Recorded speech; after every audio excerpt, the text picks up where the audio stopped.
மாதா தொலைக்காட்சி நேயர்களுக்கு வணக்கம். இன்றைய நாளில் இயேசு நமக்கு அறிவுறுத்துவது, இந்த உலகம் உங்களை வெறுக்கிறதெனில் அது உங்களை வெறுக்கும் முன்னே என்னை வெறுத்தது என்பதை தெரிந்து கொள்ளுங்கள். இன்றைக்கு நாம் பல நிலைகளில் பல மனிதர்களினால் பல செயல்களினால் நம்முடைய வாழ்வையும் பல மனிதர்களையும் நாம் வெறுத்தவர்களாக வாழ்ந்து கொண்டிருக்கிறோம். இன்றைக்கு நாம் இந்த எறும்புகளை இந்த வெயில் நாட்களில் நாம் பார்க்கிறோம். எந்த ஒரு எறும்பும் தனியாக வந்து விடுவதில்லை.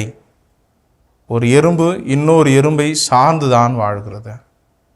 ஆக மனிதர்களாக படைக்கப்பட்ட நாமும் ஒரு மனிதர் இன்னொரு மனிதரை சார்ந்துதான் வாழக்கூடியவர்களாக இருக்கிறோம். அப்போ பொருளியல் மேதை நமக்கு பல கருத்துக்களை நமக்கு கற்றுத்தந்தாலும் அதிலும் குறிப்பாக பொருளியலின் தந்தை காரல் மார்க்ஸ் நமக்கு அறிவுறுத்துவது, மனிதன் தனியாக சிந்திப்பது கிடையாது. பல திறமைகளை ஒரு மனிதன் கொண்டிருந்தாலும் அவன் சார்புடைய தன்மையோடு வாழ்பவராக தான் இந்த உலகில் இருக்கிறார்கள். ஆக இன்றைக்கு நம்முடைய செயல்களும் சிந்தனைகளும் வாழ்வும் பொருளாதாரமும் எல்லாமும் சார்புடைய தன்மையுடையதாக இருக்கிறது. ஆக இதை தான் நம்முடைய பழமொழிகளில் நமக்கு சொல்வது, ஊரோடு ஒத்துவாள். ஆக அந்த பழமொழி நேர்மறையானதாகவும் இருக்கிறது, எதிர்மறையானதாகவும் இருக்கிறது. ஆக இன்றைக்கு எல்லா மனிதர்களும் ஆசைப்படுவது 10ஓடு 11 வாழ்வதில்தான் நாம் நாட்டம் கொள்கிறோம். ஆனால் இயேசு நமக்கு கற்றுத்தருகிற படிப்பினை அப்படிப்பட்டது அல்ல.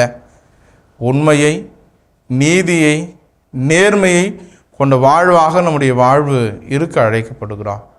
ஆக இன்றைக்கு எல்லோரும் 10ஓடு 11 ஊரோடு ஒத்து வாழ்வதாக நம்முடைய வாழ்வு மாறிவிட்டது, பழகிவிட்டது. இன்றைக்கு 10 மனிதர்களில் 9 மனிதர்கள் அநியாயம் செய்கிறார்கள் எனில் மற்ற மனிதர்களும் அவர்களோடு சேர்ந்து கொள்பவர்களாக தான் இருக்கிறார்கள். உதாரணமாக பார்ப்போம். ஒரு மனிதரை பற்றி ஒரு கூட்டம் தவறாக பேசுகிறது எனில் அம்மனிதர் நமக்கு நல்லவராக தெரிந்தாலும் பல வேளைகளில் அவர் நல்லவர் என்பதை நாம் உச்சரிப்பதில்லை. எல்லா மனிதர் முன்பாக அம்மனிதன் நல்லவன் என்று நாம் சொல்ல ஆசைப்படுவதில்லை. மாறாக இவர்கள் நம்ம என்ன சொல்லி விடுவார்களோ என்று அந்த 9 நபர்களோடு நாமும் சேர்ந்து கொள்பவர்களாக இருக்கிறோம், வாழ்பவர்களாக இருக்கிறோம். ஆக இயேசு அதை தான் இந்த நாளிலே சுட்டி காண்பிக்கிறார். நீங்கள் உண்மையோடும் நீதியோடும் நேர்மையோடும் வாழ்கிற பொழுது உலகம் உங்களை வெறுக்கிறதெனில் நீங்கள் கவலை கொள்ள வேண்டாம்.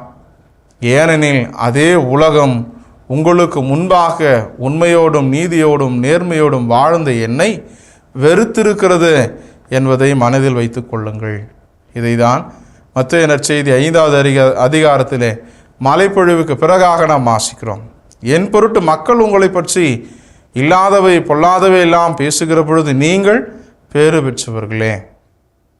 கடவுள் பொருட்டு நாம் ஒதுக்கப்படுகிறோம் எனில், கடவுளுடைய வாழ்வுக்கு ஏற்ப நாம் வாழ்கிற பொழுது நாம் சக மனிதர்களால் ஒதுக்கப்படுகிறோம் எனில் கடவுளிடம் நாம் மகிழ்ச்சி கொள்ள வேண்டும். கடவுள் நம்மை நிறைவுள்ளவராக மாற்றுவார் என்கிற நம்பிக்கையில் நாம் வாழ வேண்டும். எனவே அன்புக்குரியவர்கள், இந்த நாட்களில் சக மனிதர்கள் நம்மை நீதியோடும் நேர்மையோடும் உண்மையோடும் இருக்கிற போது ஒதுக்கப்படுகிற பொழுது நாம் கவலை கொள்ளாமல் இருக்க வேண்டும் என்பதை இயேசு நமக்கு அறிவுறுத்துகிறார். எனவே இது எதை குறிக்கிறது? இந்த நற்செய்தி பின்புலத்தை பார்க்கிற பொழுது யோவான் நற்செய்தியாளர் இதை ஏன் எழுதுகிறார் எனில், யூதர்கள் பலவாறு கிறிஸ்தவர்களை துன்புறுத்தப்படுகிற அந்த காலங்களில், சீசரை வணங்க வேண்டுமென அச்சுறுத்தப்படுகிற அந்த காலகட்டங்களில் மக்கள் எல்லோரும் பயந்து வேத கலாபனையினால் இவர்கள் கிறிஸ்தவத்தை விட்டு பயந்து ஓடி ஒளியக்கூடியவர்களாக இருக்கிறார். அப்பொழுதுதான் யோவான் நற்செய்தியாளர் இந்த நம்பிக்கை மிகுந்த அந்த நற்செய்தியை எழுதுவதை நாம் பார்க்கிறோம். அன்புக்குரியவர்களே, இன்றைய நாட்களிலும் கூட, இன்றைய நம்முடைய நடைமுறை வாழ்விலும் கூட பல நிலைகளில் கிறிஸ்துவை பின்பற்றுவதனால் நாம் அச்சுறுத்தப்பட்டாலும், கிறிஸ்துவை நாம் பின்பற்றுவதால் நமக்கு பல இன்னல்கள் வந்தாலும் நாம் மனதில் வைத்து கொள்ள வேண்டியது, நமக்கு முன்பாக வாழ்ந்த நம்முடைய கடவுளும் இவ்வாறு ஒடுக்கப்பட்டிருக்கிறார். நம்முடைய கடவுளுக்கும் இத்தகைய அநீதிகள் இழைக்கப்பட்டிருக்கிறது. எனவே இது புதியது அல்ல. எனவே நாம் உயிர்த்த ஆண்டவரை நாம் விசுவசிக்கிறோம். உயிர்த்த ஆண்டவரோடு நாம் வாழ்கிற பொழுது, நமக்கு முன்பாக கடவுளுக்கு இழைக்கப்பட்டிருக்கிற அநீதிகளை நாம் பொறுத்து கொள்கிற பொழுது கடவுள் நம்மை மேன்மைப்படுத்துவார் என்கிற விசுவாச நம்பிக்கையோடு இந்நாள் முழுவதும் நம்முடைய வாழ்வு நல்வாழ்வாக அமைய இறைவனை நாம் ஜெபிப்போம். இயேசுவுக்கே புகழ், இயேசுவுக்கே நன்றி.